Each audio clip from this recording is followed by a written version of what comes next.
Yo, what is going on, everybody? Fred at Skate Unity here. Today we are reviewing the Zealot S2. I'm really digging the marketing and the logos on the box. As you can see, it's very well padded up and protected during shipping. You don't want your board moving around during transit. Now the weight of the board is 23 pounds and it has a max load of 240 pounds. Let's put the board to the side and check out the accessories first. As you can see, their new logo is on the box, and when you first open it up, you're greeted with the stickers, which are also the new logo design. Here you got your T-tool, you got some extra enclosure bolts, a couple different sizes of Allen keys so you can maintenance the board, extra 260 size belt, charger for the remote, which is USB-C, a spare detection cable, which I think is basically an extra charging port, Kegel pulleys so you can utilize orangatang wheels or mad wheels or boosted wheels, 3.5 amp charger, which I think was very much needed. Now here is a after sale business card with a QR code, so if you have any issues with the board, just scan it and you'll get a hold of somebody. Here's the power cord for the charger, and the biggest upgrade in the accessory box is this remote. Even the small bag it's in feels like you're getting a new iPhone. Now as soon as you touch this remote and you feel the weight, you know it's high quality. The aluminum casing kind of feels heavy and durable, and the scroll wheel feels very robust compared to other hobby wing remotes. And the back of it has this black matte finish that feels very good in the hands. Now let's take a closer look at the board. Now as I mentioned before, I really like their new logo design. You got that carbon fiber look with the red B for backfire. Now the edges of the actual decks are surrounded by this ABS collision material that's embedded with LED lights. The wheels are 96 millimeters in diameter. The width of the wheel is 55 millimeters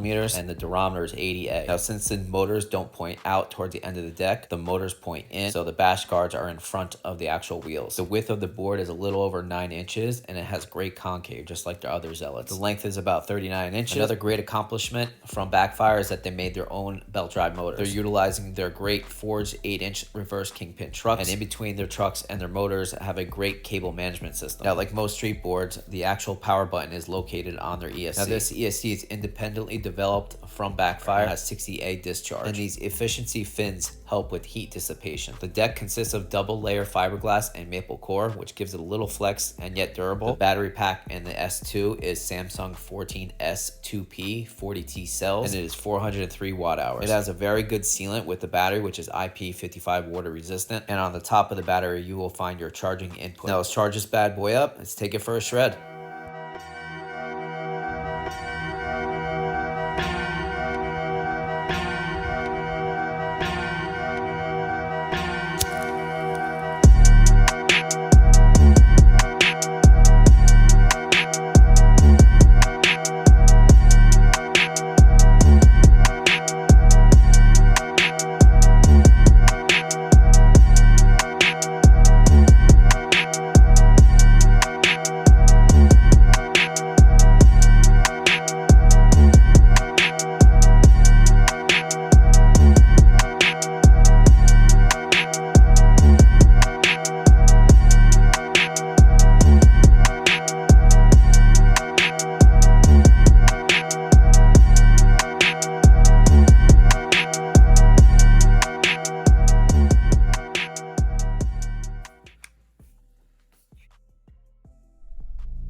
Okay, so first things first, let's talk about the deck. The biggest eye opener is these awesome LEDs that's surrounding the entire edges of the board. You can see these LEDs coming from a mile away. Whether it's a dimmed basement, regular daytime, or at nighttime riding, it just looks great. So I decided to put some action shots together during the daytime and at nighttime. So now you'll see how it really illuminates. Check it out.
Now, as far as the deck feel, there is some flex to it. When you first stand on the board, you don't really feel it that much, but when you're riding over sidewalks and really bad roads, you're going to appreciate that little bit amount of flex that it has. But you also have a lot of that stiff feel too, so it has that good medium ground of stability and comfortability at the same time.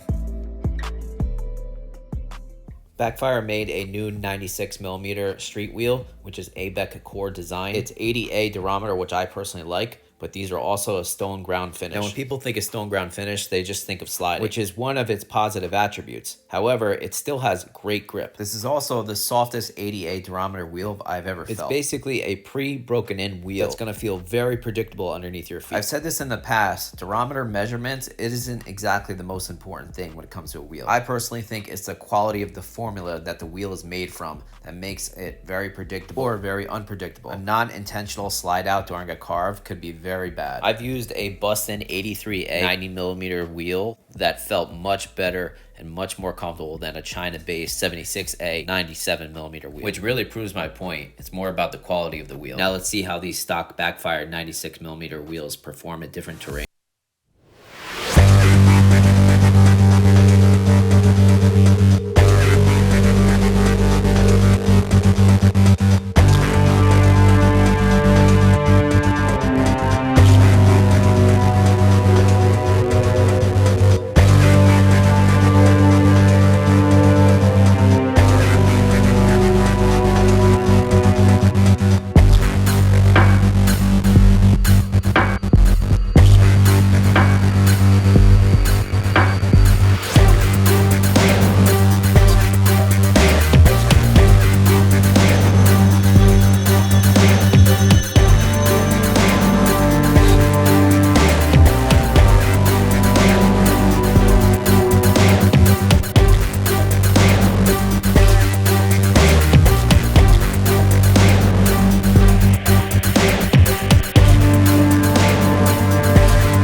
You could also find out what the motor and ESC temperature is, and with all 3 different speed modes, you can adjust your acceleration, your brakes, and speed.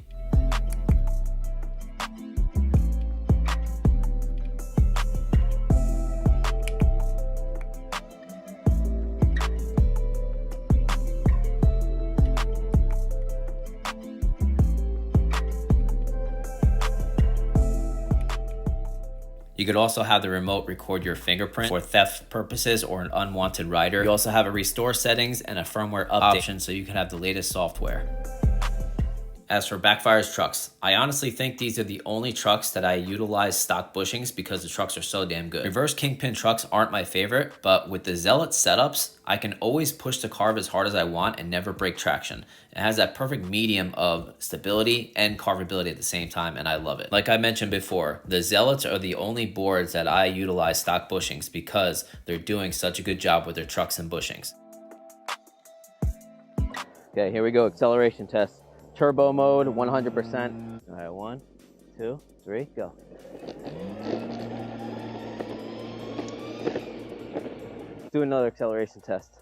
100% on speed and acceleration in turbo mode. 1, 2, 3, go.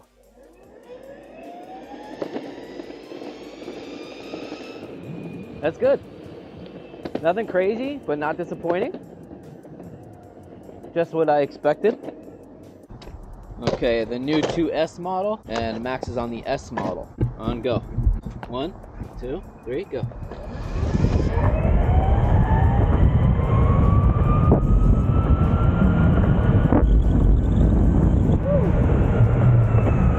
Okay, top speed test, full battery, in turbo mode. 1, 2, 3.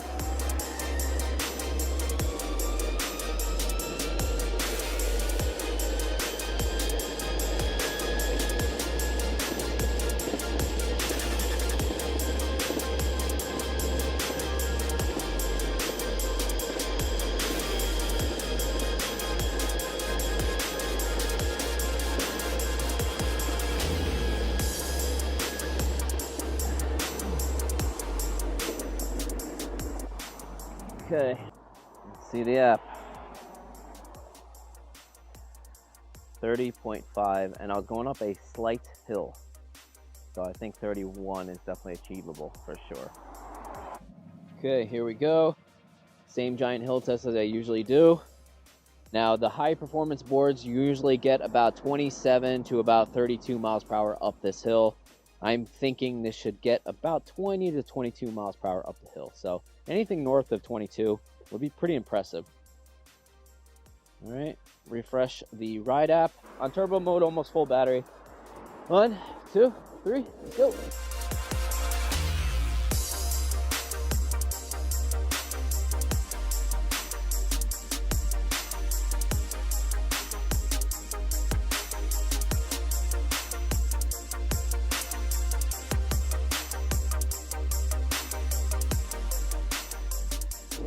All right, let's check. 23.3 miles per hour up the hill. That is impressive. Good, I like it. I approve. As for range, I'm a 155-pound rider and the temperature was about 53 degrees Fahrenheit. I reached 20 miles of range on the Zealot S2. Now I think that's a little bit disappointing for a 14S2P setup, and I was in sport mode for about 80% of the time. And I'm obviously not a heavy rider, so I think 30 miles on the website is a little bit out of range. However, riding at 53 degrees Fahrenheit really feels more like 34 degrees when you're riding. So I think if you carve a lot less than me and you have warmer weather than me, you'll probably get 24 to 25 miles worth of range.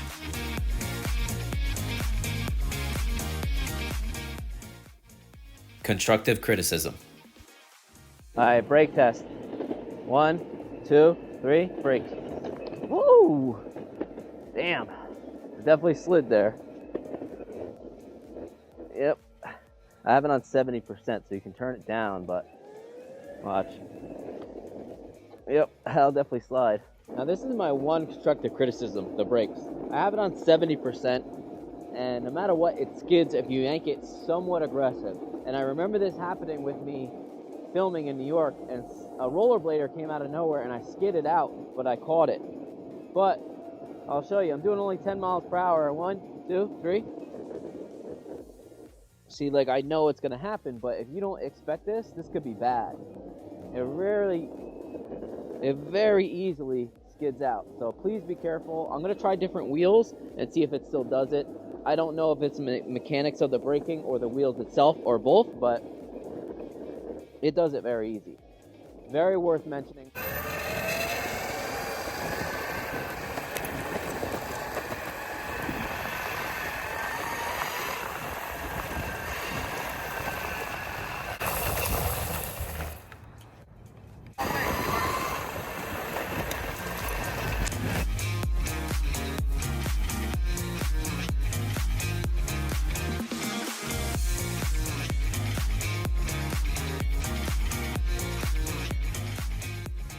Now, some of you may know I prefer smaller wheels, especially 85mm Kaguamas, but with this setup, you can't really do it due to the motor mounts being so close. I think a 100mm wheel would be a lot better for this setup, so it has a little bit more clearance, because even with the stock 96mm wheels, I've seen all the reviewers scratched up due to low clearance. 100mm wheels I think is a good medium. Not too big, not too small. You get a little bit more top speed without diminishing your range, and let's face it, the color combos can be really cool.